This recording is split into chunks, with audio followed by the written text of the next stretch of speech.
How do you know when enough's enough? Beats me. So let's keep doing it then. Welcome back to the channel. I'm Chaz, this is CK4RC, and this is my Injora Rainbow Titanium LCG chassis that I put together not too long ago and I completely messed up. I snapped off all the hardware in the skid plate and I couldn't put the sliders on, so I've got the electronics strapped down with the battery back there.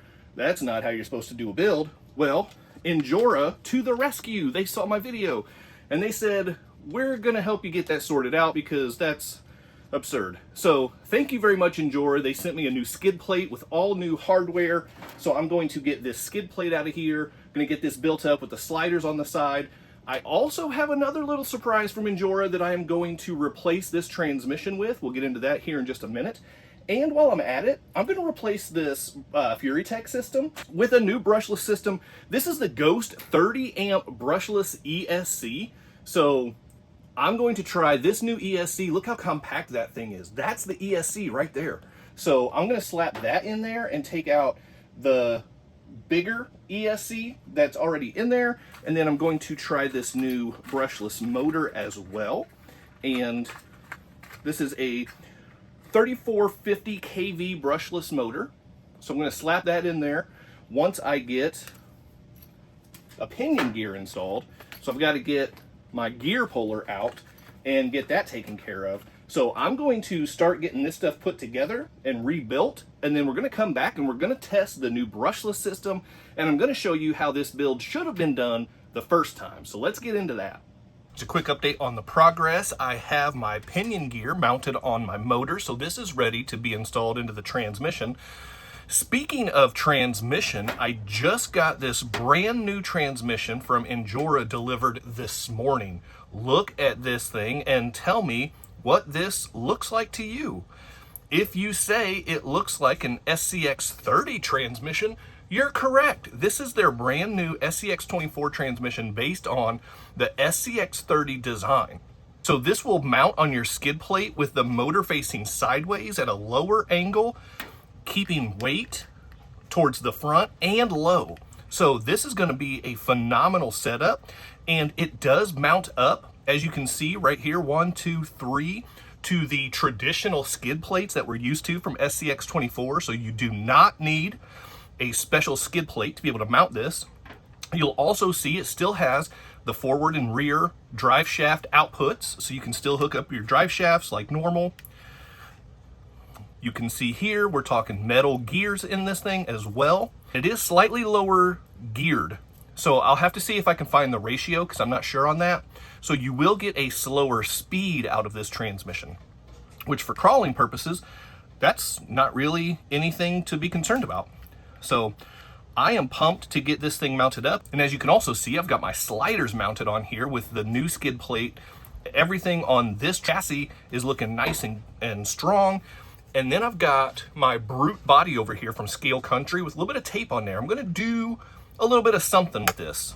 And then that will sit right there on top. It's going to be a nice looking little build. Now let me get this stuff mounted up and hooked up, slap a battery in this bad boy, and let's get to testing. Got this thing set up and ready to run. Look at this brute body from Scale Country over here. I went ahead and I did some black trim on there. I got some windows put in the front and back. Left the sides down. You got to roll the windows down sometimes, but anyway, there's that. And then here's the setup. Now I'm going to make a couple notes. So first of all, I got the sliders on the sides over here, so thank you very much, Injora, for sending replacements for those. That is such a huge help because now I can properly place my electronics where I want them on the sides. And now look at this transmission in here. Look how low that sits with the motor. It's not forward facing, but it's front oriented with the gearing in the back. So that way you're still getting that weight pushed up towards the front. And it is such a LCG design, low center of gravity. It's just everything is down low and compact. I love this design. The other thing worth noting, it has the same bolt pattern. Now this skid plate is different because it comes with their LCG Rainbow Titanium chassis. So the skid plate, it only has dual mounting holes instead of the third one over here. But this transmission does have the same bolt pattern for mounting, with the 2 in the bottom and the 1 on top, just like every standard transmission for the SCX24. And it still has the same output shaft size and orientation. It faces the same direction and everything else. So there's nothing special about the drive shafts either. So it really is just a direct replacement for a transmission, and it is just so much better. And they say that it's brushed and brushless. Obviously, I've got my brushed FuryTech motor hooked up to it. I'm going to talk about that here in a second as well. With my FuryTech Lizard Pro, I'm going to talk about that also, because I know that I've been talking about this Ghost 30 amp ESC and brushless system that I'm going to put in this thing. Well, the problem, I have had nothing but problems with the brushless motor getting a pinion on that thing. And I finally did, but then the pinion was too big to go into the mounting plate on the transmission. So I'm going to stick with my FuryTech Venom brushless motor just because it works so well. And I stuck with the Lizard Pro first because Injora mentioned that the gearing in this transmission is lower, so it runs a little bit slower than a stock transmission. So what I want to do is I want to run the same electronics that I ran the first time. That way I can see what is different from the first time I ran this with the different gearing. And then once I get that, I'm going to swap out the ESC for the new Ghost ESC from DYSRC. And we will test this ESC out. It's a lot of ESC, RC, DYSRC. That's a lot of letters in there. But we're going to do that.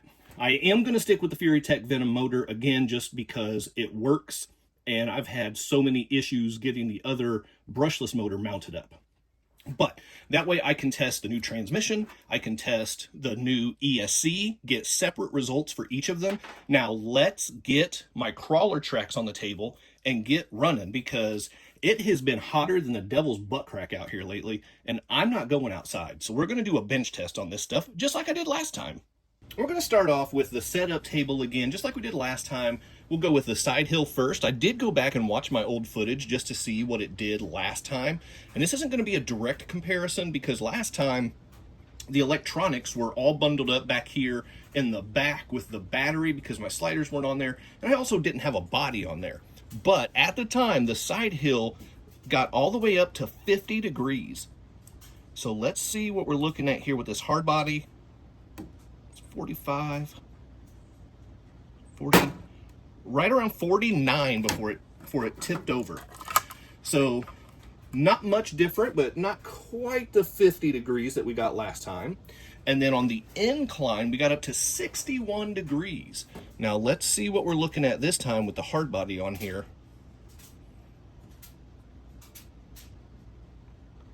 I'm gonna fly up here to 45. There's 50. 55. There is 60. Oh, we were right at 59. We didn't quite get to 60. So that hard body did end up working against us just a little bit, but overall it was a very small amount. Now, if I was building this for comps, I would use a Lexan body, because you don't want any weight up top. So this is not a comp build. This is just a fun build. Now, what I want to do, I did not check this last time, but I do want to check the modulation, because of the lower gearing of the new transmission. There we go. It is actually moving right now. Oh my gosh. That's actually moving.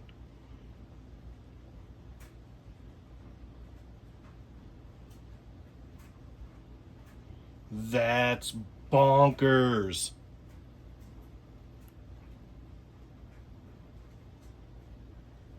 How slow do you want your slow crawl?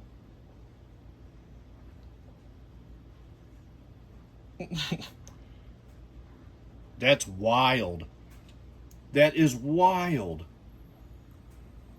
Give it a little bit more throttle and just see how it handles the throttle curve. It is really smooth and controlled.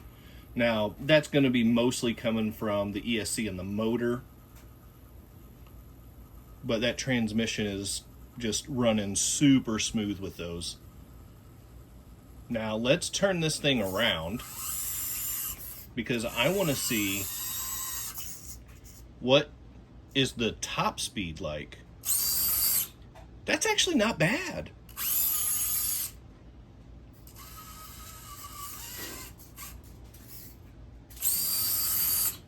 That's not so bad. I mean, you don't need a crazy wheel speed for a crawler. You just need to be able to give it just a little bump if you need to get up over something. That's not bad at all. And I'm running this on 2S. That is what I ran the last tests with. Normally, I like to run 3S, and that's just going to give you even more juice. So now it's time to break out some obstacles and see how this takes those on. Start off with one of my favorite crawler tracks obstacles, the wave. Get some nice articulation on here, and I also like to be able to test the FOC capabilities, which I've already tested that last time, but it's just fun to see how smooth and controllable these electronics are. And I also want to see how they interact with that transmission every chance I can.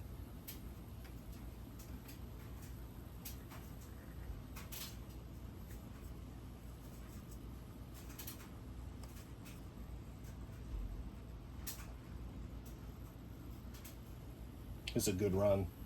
This is a good build. Guys, I'm telling you, this build is nothing special, and look at that tire, just glide right over that. I'm not flopping down and losing control. That is exactly what you want to see from your suspension when you're going over an obstacle. You just want to glide over and three-wheel without flopping around because your suspension is too long and too loose. That is really well done. So like I was saying, this build, this is not a comp build. This is nothing fancy. It's got the LCG chassis. It does have, I think it's a 5-degree skid angle, if I remember correctly. And it does have better shock mounting options.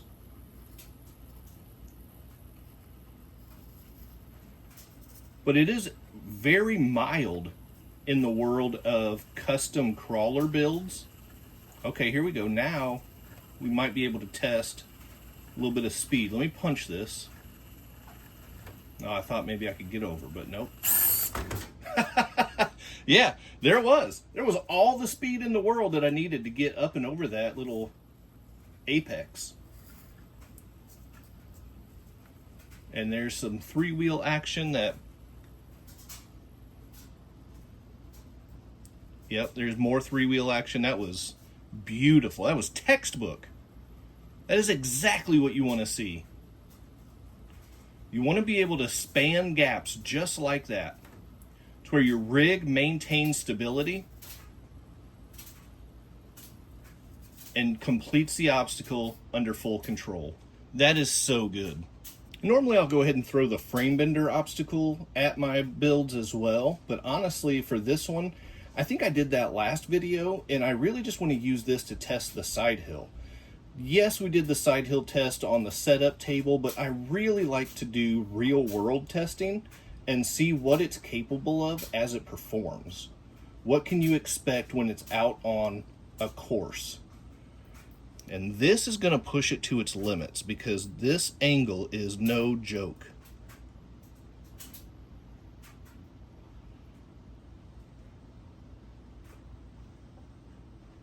That is crazy.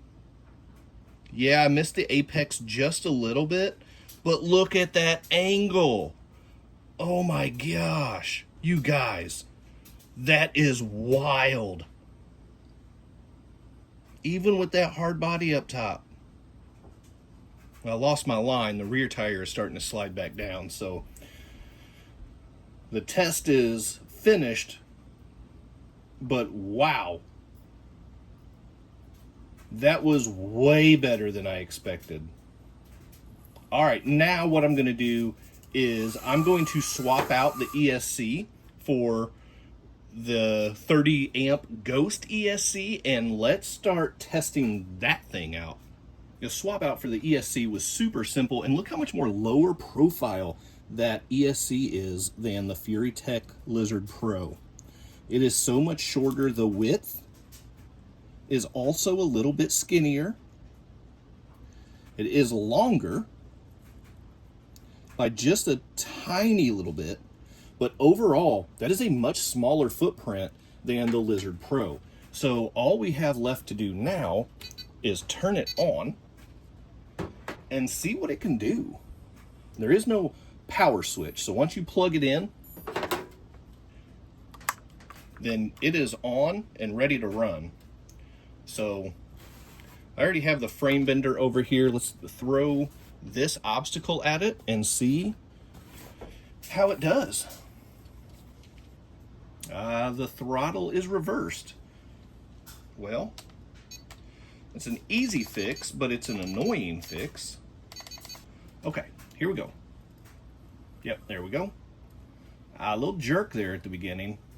Let me try that again. Let me check the low speed control with this ESC. Okay, there's the crawl. But it stopped. All right, there we go. Now it's back. Okay, we do have that super slow control. We are moving. I'm not sure. I think you can tell on camera. We are moving. All right, now as I get to this obstacle, this ESC does not have FOC. I believe it is a AM32 firmware, which means that it will not start to regulate itself and climb automatically. I have to give it more throttle in order for it to start mounting an obstacle. But as long as I keep a nice steady trigger, the ESC is maintaining a nice steady output. So that's pretty good. No complaints there. Not bad at all. I want to see just kind of what the throttle curve looks like with this.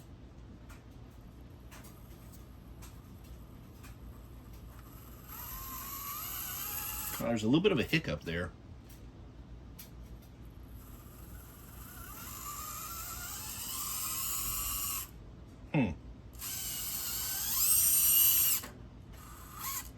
Drag brake settings are nice.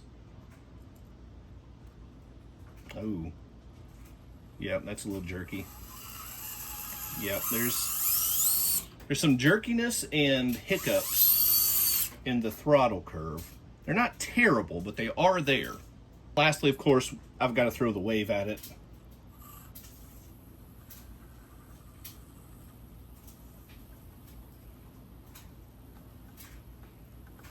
I will say, not having FOC, now that I'm used to so many ESCs having that firmware, it does make a big difference. And it does test your throttle control, your manual throttle control. Oh, here's my little sliding spot right here.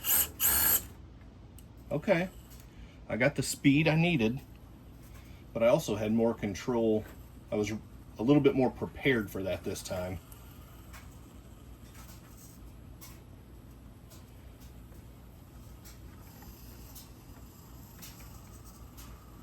A little bit of a flop over there, but it wasn't too bad. I still was able to maintain control. So no complaints with that. And lastly, for good measure and due diligence, I'm going to throw the Frame Bender NXT at this build. And I have this in the most challenging orientation it could possibly be. So if you look down here towards this end, you've got this jagged peak right here that I affectionately have dubbed the dagger. Oh, what's going on here? Is that a brownout? Huh. Anyway, now the dagger itself isn't necessarily what is so tricky. What makes it so tricky, if the camera will get a look here, is I have this valley lined up directly opposite the dagger. So this is going to test every bit of suspension travel and the balance of your build to see what it's capable of. And I have had so very few trucks successfully cross this track in this orientation, and I am already offline. I think I just browned out again. I'm having some weird reactions here. Yeah, I was definitely offline. All right, so I'm just gonna back up a little bit, kind of line things back up a little bit better than what I had them, because that was more my fault for having a really bad line. I'm gonna give it another shot, give it an honest shot here. Not that I wasn't trying to the first time, but man, I don't think that one was a brownout. I think that one was just, yeah, there's that. I think that delay was just a lack of FOC, because once I gave a little bit more throttle, then it finally decided to go ahead and kick in. I could probably just power my way through this, because I was starting to span the gap with my other front tire before I got too off balance and it just dove into that valley. But if I wanted to, I could just do that and make it through. But that's kind of cheating though, right?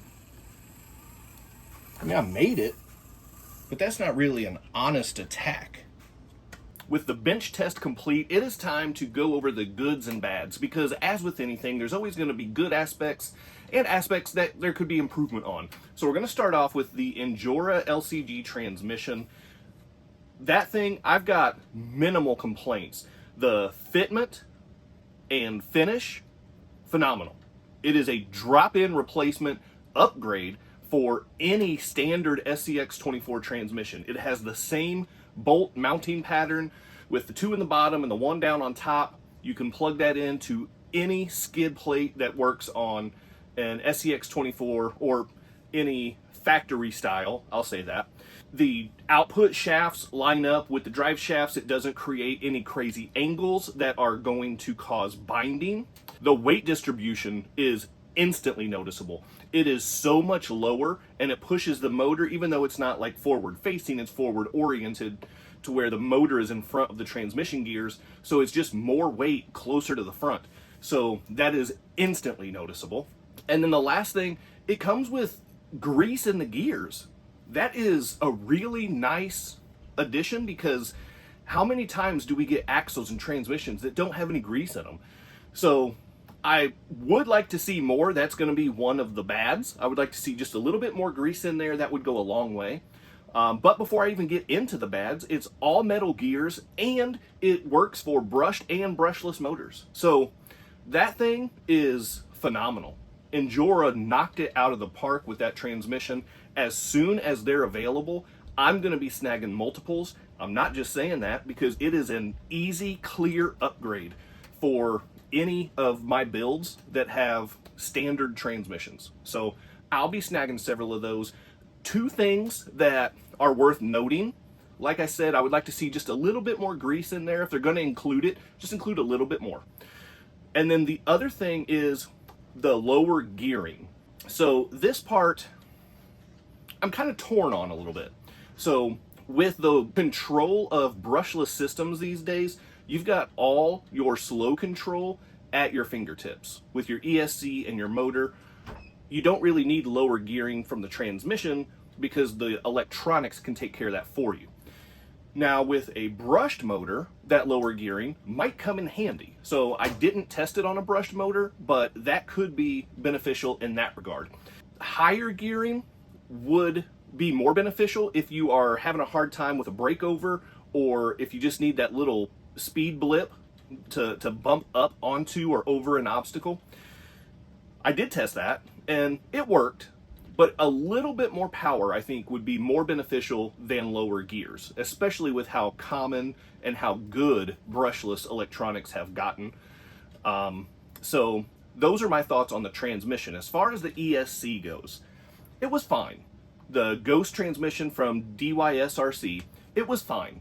Like I said, it's AM32 firmware. It's not FOC, so there's a little bit of a drawback there. Personally, I really prefer FOC, but the AM32 is fine. It works as intended. It's got good slow control. I did notice just a little bit of a hiccup with the throttle curve and a little bit of cogging sometimes as I was going through the throttle curve as well.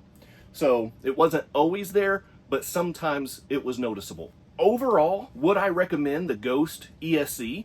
It depends on what you're looking for. I mean, it's a 30 amp ESC. It's gonna have all the power you need, and the price point is decent. If you can find a good deal on it, it's definitely worth picking one up and having one just as a backup, if nothing else. But what I will say though, and this part just kind of depends on your perspective on the hobby. So the firmware does not seem to have any aftermarket support to it, so I don't think that you'll be able to expect firmware updates. So when you buy it, you get what you get. Now, it can plug into your computer, so you can tune it. I wasn't able to get mine hooked up, so I'm not sure if it was a me issue or if there was a problem with the unit itself. I'm not totally sure, but it does come with a USB attachment to be able to plug it into your computer and get your tuning going. I didn't have any luck with that, but that doesn't mean that it won't work for other people. The firmware updates, I think, would be my bigger concern. And for whatever reason, there are some things going on, I think, behind the scenes that may or may not have an impact on that. So I know some people, they like to know what's going on with the companies that they're supporting, where other people, they want to find the best working product for the best price available, and they don't really worry about the politics and the games and all that stuff behind the scenes. So I will leave that up to each person to make their own decision, but I wanted to disclaim that as I understand it. So I'll just put that out there, and you can make your own choice. That is going to wrap up the new Injora transmission, the new Ghost ESC reviews. Drop a comment down below. What do you think? And also, let me know what you think of this body, that brute body with the black trim on there. It turned out nice, right? Come on, drop me a comment down below. Let me know I did awesome. I need that validation from strangers on the internet, you know? But anyway, hit the quadfecta, like, subscribe, comment, share. Don't forget to hype, become a channel member. You get bonus stuff and extra stuff and early stuff. Keep doing RC stuff, and I'll see you next time. It works just well. That's not how words work. Big time thank you to my members and channel partners, and if you would like to join the ranks, click on that join button for exclusive content, never before seen videos, early access to videos, and other exclusive content, pictures, polls, and having an active voice in what comes next on the channel. So appreciate the support. Click on that join button, and thank you so much to the channel members.